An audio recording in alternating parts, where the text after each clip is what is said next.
ଦୁଃଖରେ ଚଲୁ ଆମର ଚାଷ ଅଛି ନା ବାସ ଅଛି ଆମେ ସର୍ବହରା ହୋଇ ରାସ୍ତା କଡ଼ରେ ଆମ ଜୀବନ ଯିଉ ଆମକୁ ମାର ନା ଛାଡ଼ିଦେବି ନା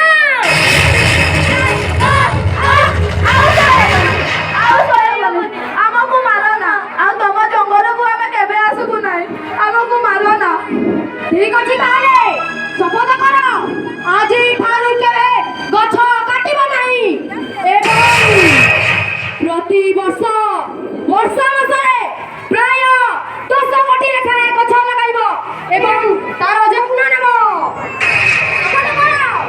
ହଁ ଆମେ ସର୍ବତ କରୁଛୁ ଆଉ ଗଛ କାଟିବୁ ନାହିଁ ପ୍ରତିବର୍ଷ ବର୍ଷା ମାସରେ ଆମେ ଗଛ ଲଗାଇବୁ ଆମକୁ ଛାଣି ଦିଅ। ଠିକ ଅଛି ତାହେଲେ ଯାଅ ଜଲ୍ଦି ଯାଅ।